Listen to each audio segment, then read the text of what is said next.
Hello students, in our today's class we are going to discuss about the torque on the dipole in uniform electric field. And previously you had studied about an electric dipole. Now you know very well what is electric dipole. Okay, what is dipole length, what is dipole moment. क्योंकि dipole के बारे में अगर study करना है तो dipole के in terms के बारे में आपको अच्छे से जान लेना ज़रूरी है। फिर भी अगर डाइपोल के बारे में आपका कोई भी डाउट हो, डाइपोल का इलेक्ट्रिक फील्ड कैसे निकालते हैं, सेंटर पे कैसे निकालते हैं, इक्वेटोरियल लाइन पे कैसे निकालते हैं, तो उन सभी वीडियोस के जो लिंक्स हैं वो डिस्क्रिप्शन बॉक्स में, वहाँ से जाकर आप इजीली देख सकते हैं। इस वीडियो में हम डिस्कस करेंगे टॉर्क के बारे में। टॉर्क क्लास 11 का टॉपिक है, अच्छे से आपने पढ़ा होगा। जिन बच्चों ने नहीं पढ़ा है, नहीं पता कि टॉर्क क्या होता है, तो पहले उनको मैं ये बता देता हूँ कि टॉर्क क्या होता है। देखिए, जो फोर्स होता है, फोर्स के दो इफेक्ट हो सकते हैं। एक फोर्स ट्रांसलेटरी मोशन करवा सकता है। आप किसी भी ऑब्जेक्ट पे फोर्स लगाते हो और वो अपनी लोकेशन चेंज कर लेता है, मतलब ट्रांसलेशन हो जाती है उसके अंदर, तो ट्रांसलेटरी मोशन हो जाता है। और दूसरा ऑप्शन ये है कि अगर आप किसी ऑब्जेक्ट पे फोर्स लगाओ, उसमें ट्रांसलेशन ना हो, रोटेशन हो जाए। जैसे एक एग्जांपल लेता हूँ मैं, ये कोई रोड है और इस रोड को आप इस डायरेक्शन में फोर्स लगाओ, रोड ऐसे चल पड़े आगे की तरफ ही, तो उसको हम बोलेंगे ट्रांसलेशन। लेकिन अगर यही वाली रोड आप ले लें और इससे किसी भी एक एंड के ऊपर, सपोज करो जैसे ये वाला एंड है, यहाँ पे आप इस प्रकार से फोर्स लगाते हो, तो आप देखिए क्या हो सकता है इस रोड के अंदर। तो आप देखेंगे कि रोड जो है इस पॉइंट के ऊपर ऐसे करके इसमें कुछ इस प्रकार की शिफ्टिंग हो जाएगी। जब आप फोर्स लगाओगे, ऐसे थी ये, यहाँ फोर्स लगाओगे तो उसके कारण ऐसे घूम जाएगी, मतलब इस प्रकार से टर्न हो जाएगी। और ये जो टर्निंग इफेक्ट होता है, इसी टर्निंग इफेक्ट को हम टॉर्क बोलते हैं। क्या बोलते हैं? इसी टर्निंग इफेक्ट को हम क्या बोलते हैं? टॉर्क बोलते हैं। ओके, ठीक है। तो यहाँ पे पहले दो चीज़ें आप अच्छे से समझ लें इस टॉपिक में। टॉर्क क्या होता है, तो टॉर्क का पता चल गया आपको कि torque is the turning effect of the force. Second one है यूनिफॉर्म इलेक्ट्रिक फील्ड। ये यूनिफॉर्म इलेक्ट्रिक फील्ड क्या होता है? तो यूनिफॉर्म इलेक्ट्रिक फील्ड का मतलब है कि आपके पास कोई स्पेस है, रीजन का मतलब region of space, where electric field is constant throughout the space, और you can say that value of electric field at each and every point is same.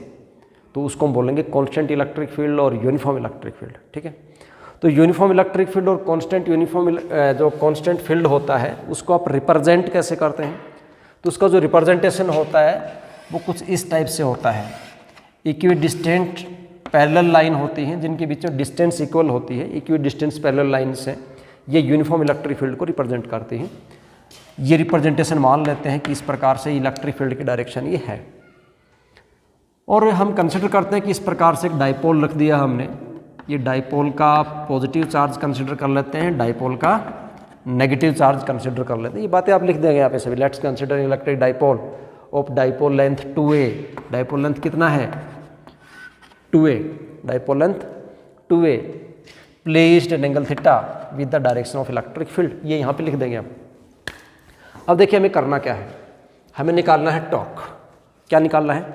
Torque. और टॉर्क आपको अभी भी बताया turning effect of the force होता है। तो आप ये देखिए, ऐसे जब कोई क्वेश्चन होता है तो उसको स्टार्ट आप कैसे करेंगे? क्योंकि बच्चे नॉर्मली यही कंफ्यूज हो जाते हैं। अगर उनको इस बात का पता लग जाए कि मुझे किसी क्वेश्चन की स्टार्टिंग कैसे करनी है, तो मोस्ट ऑफ द केसेस में क्वेश्चन को सोल्व कर देते हैं।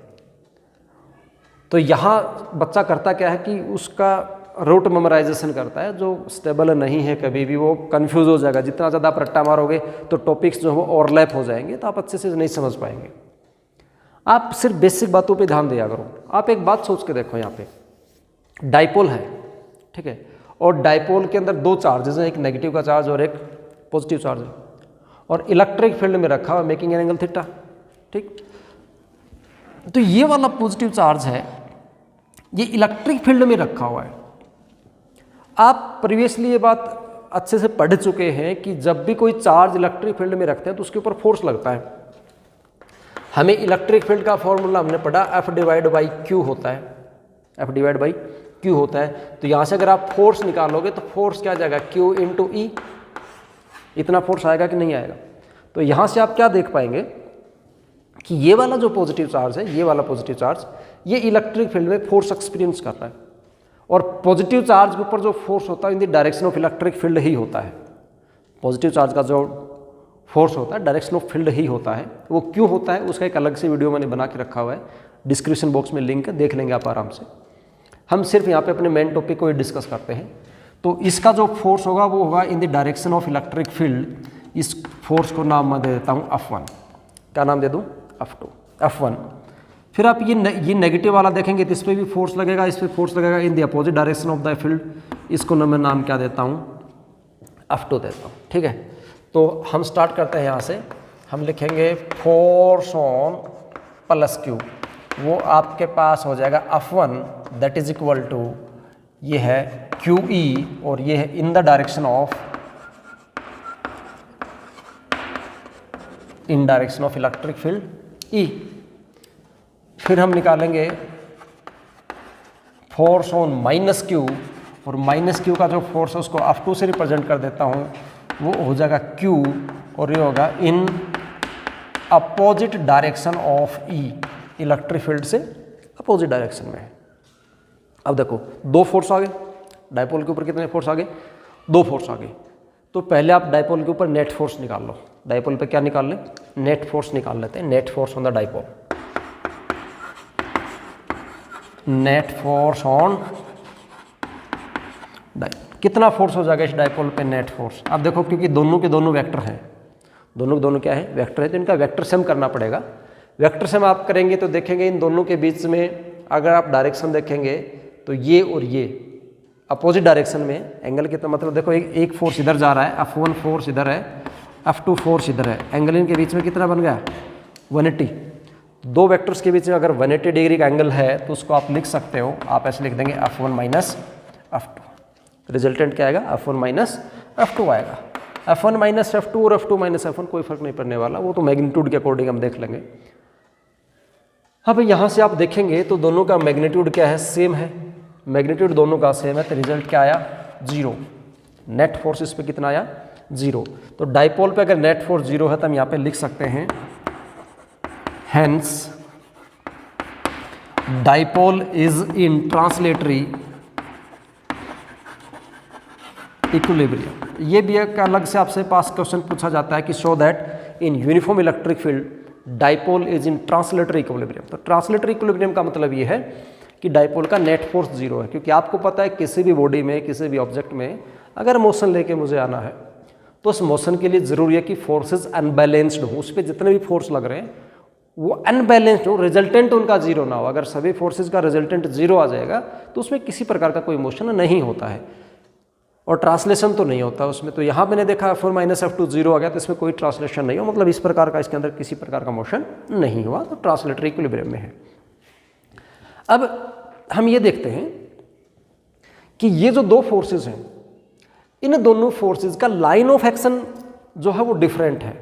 लाइन ऑफ एक्शन का मीनिंग क्या होता है? आप ये देखिए कि एक्शन, जैसे ये वाला फोर्स है, इस फोर्स की लाइन ये है, और ये वाला फोर्स है, इस फोर्स की लाइन ये है। दोनों के दोनों फोर्स अलग अलग लाइन पे काम कर रहे हैं, तो इसको हम बोलते हैं line of action.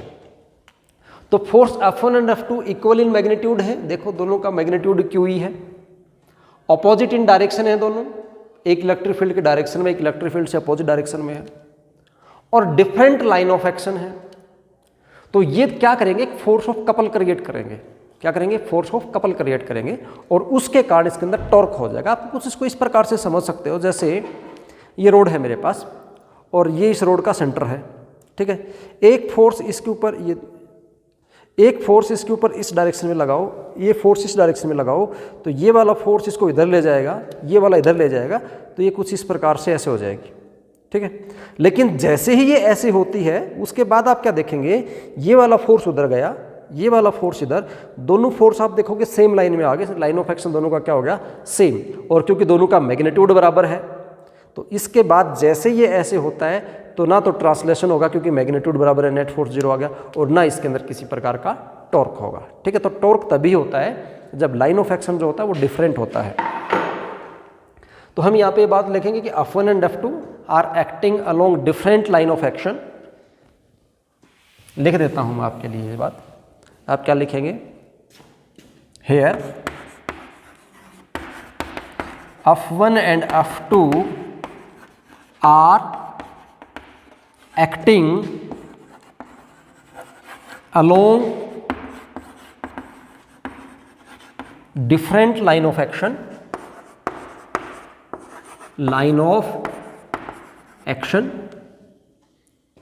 And in opposite direction, and in opposite direction, ये डायरेक्शन का मैंने एब्रिविएशन लिख दिया, तो ये अपोजिट डायरेक्शन में काम कर रहे हैं। hence these produce torque in dipole, इसलिए क्या करेंगे, डाइपोल में टॉर्क को प्रोड्यूस करेंगे। और टॉर्क का जो फॉर्मूला होता है, टॉर्क वो होता है force into arm of couple, force into arm of couple. और आर्म ऑफ कपल का मतलब है कि perpendicular distance between two forces, एक फोर्स एक है इस साइड वाला, एक फोर्स इसके ऊपर ये है, इन दोनों के बीच का परपेंडिकुलर डिस्टेंस कितनी है, फोर्स इनटू परपेंडिकुलर डिस्टेंस लिख देता हूं मैं, force into perpendicular distance, perpendicular का मैंने सिंबल लिख दिया, ठीक है, फोर्स इनटू परपेंडिकुलर डिस्टेंस होती है। सिंबॉलिक फॉर्म में लिखोगे तो आपके पास आएगा torque is equal to force और इनटू परपेंडिकुलर डिस्टेंस। अब देखिए ये किसके बराबर आएगा, परपेंडिकुलर डिस्टेंस आपके पास क्या आने वाली है, देखो इस लाइन को अगर आप पीछे इस प्रकार से एक्सटेंड करेंगे ऐसे और यहाँ से परपेंडिकुलर ड्रॉ करेंगे तो ये जो डिस्टेंस है ये इन दोनों के बीच की परपेंडिकुलर डिस्टेंस है, क्योंकि देखो एक फोर्स ऐसे काम कर रहा था, दूसरे फोर्स ऐसे काम कर रहा था, इनके बीच की परपेंडिकुलर डिस्टेंस ये हुई, ये फोर्स कौन था F1, ये वाला फोर्स कौन था F2, तो ये जो डिस्टेंस है इनके बीच में, ये डिस्टेंस कौन है, परपेंडिकुलर डिस्टेंस, जो मेरे पास ये आ रही है, ठीक है। तो ये परपेंडिकुलर डिस्टेंस अगर आप यहाँ से पता करेंगे कितनी आएगी, तो देखिए आप देखेंगे ये एंगल थीटा है, ऑब्वियसली ये एंगल भी थीटा ही होने वाला है, ये परपेंडिकुलर रहती है 90 डिग्री है। आप टी रेशियोज यूज करेंगे और टी रेशियो यूज करेंगे तो ये जो आर परपेंडिकुलर यहाँ से आपके पास आएगा, आप लिखोगे r perpendicular divide by 2a mean perpendicular by hypotenuse is equal to sine theta, तो आर परपेंडिकुलर आपके पास आ जाएगा 2a साइन थीटा। तो ये वैल्यू यहाँ पे पुट कर देंगे। फोर्स की वैल्यू आपके पास कितनी है, QE है, देखिए फोर्स का मैग्नीट्यूड, आइदर फोर्स का magnitude, magnitude of either force हम लेंगे, force mean magnitude of either force. Perpendicular distance है, परपेंडिकुलर डिस्टेंस आपके पास आई है 2a sine theta, 2a sine theta. Q into 2a dipole moment होता है, तो टॉर्क आपके पास हो जाएगा PE साइन थीटा। और इसको अगर आपको वेक्टर फॉर्म में लिखना है तो आप लिखेंगे torque is equal to vector P cross vector E। यहाँ पे P क्या है, इसको P को पोटेंशियल एनर्जी मत समझ जाना, स्टार्टिंग में बच्चे बहुत गलती करते हैं ऐसे। P व्हाट इज P कई बार बोलता है क्योंकि 11th क्लास से आए हैं। P सर प्रेशर होता है, E सर एनर्जी होती है, PE सर पोटेंशियल एनर्जी होती है। नहीं, ध्यान दो, जो चीज़ आप पढ़ते हो उसके ऊपर कंसंट्रेट किया करो। P what is the P, P is the dipole moment. What is the P, P dipole moment है, डाइपोल का 2a into Q, dipole length into charge का प्रोडक्ट है। And E is the symbol of electric field, तो यहाँ पे E represent करता है electric field intensity को, P रिप्रेजेंट करता है डाइपोल मोमेंट को, टो रिप्रेजेंट करता है टॉर्क को। वेक्टर फॉर्म में ऐसे हो जाएगा। अब यहाँ पे कुछ स्पेशल केस हैं, उनको डिस्कस करते हैं हम। कुछ स्पेशल केस डिस्कस करेंगे। केस नंबर 1 है, केस 1, और 1 क्या है, वो ये है कि वेहन थीटा की वैल्यू आपके पास 0 हो जाए, theta is equal to 0। Theta 0 होने का मतलब है कि डाइपोल मोमेंट इस डायरेक्शन में है और इलेक्ट्रिक फील्ड इस डायरेक्शन में है। इलेक्ट्रिक फील्ड और डाइपोल मोमेंट दोनों की दोनों सेम डायरेक्शन में है। अगर दोनों सेम डायरेक्शन में हुए तो क्या होगा, तो आप देखोगे अगर थीटा की वैल्यू आप यहाँ इस फॉर्मूले में 0 करोगे तो आपको पता है साइन 0 0 होता है, तो टॉर्क है टो इज इक्वल टू वो क्या हो जाएगा 0। इसका मतलब ये क्या है, मिनिमम टॉर्क है। टॉर्क कैसा है, मिनिमम है। और यहाँ पे कंडीशन और लिख देनी है कि डाइपोल स्टेबल इक्विलिब्रियम में होगा।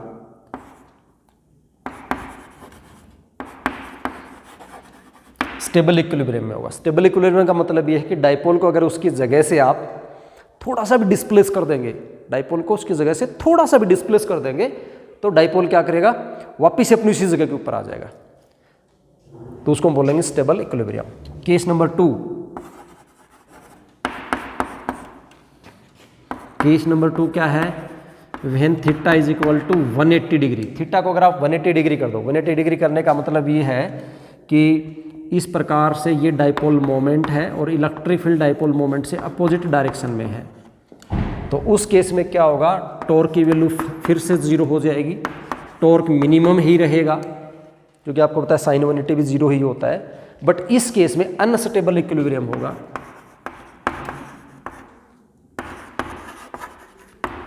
Unstable equilibrium.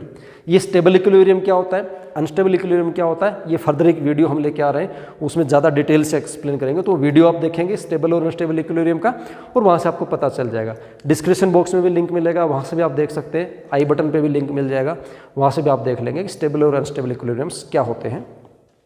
उसके बाद थर्ड केस हमारे पास आता है case third.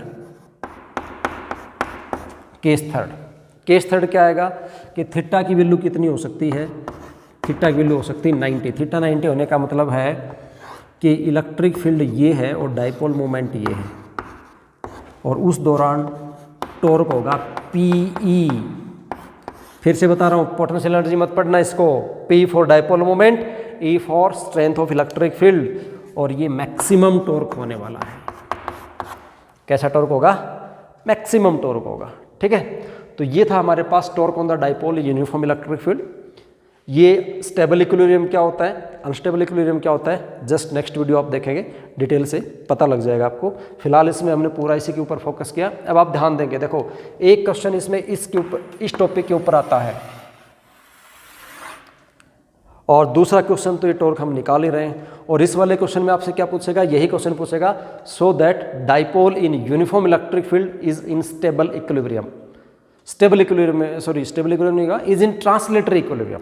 Uniform electric field में डाइपोल कैसे होगा, ट्रांसलेटरी इक्विलिब्रियम होगा, ये आपको शो करना है। तो ट्रांसलेटरी इक्विलिब्रियम का मतलब है कि नेट फोर्स आपको 0 करना है, ठीक है। ओके, ठीक।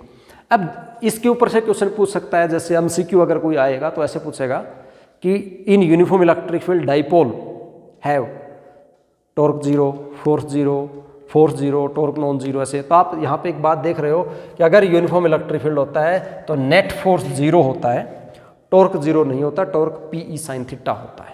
ओके, तो टॉर्क 0 नहीं होगा यूनिफॉर्म इलेक्ट्रिक फील्ड में, सिर्फ फोर्स 0 होगा। अब एक क्वेश्चन ये भी बनता है, अगर ये फील्ड नॉन यूनिफॉर्म होता, फील्ड कैसा होता, नॉन यूनिफॉर्म होता, तो हम क्या करते। तो फील्ड अगर ये नॉन यूनिफॉर्म होता तो उस केस में आप देखोगे कोई भी एक फोर्स ज़्यादा मिल जाएगा, इधर दिस और दिस।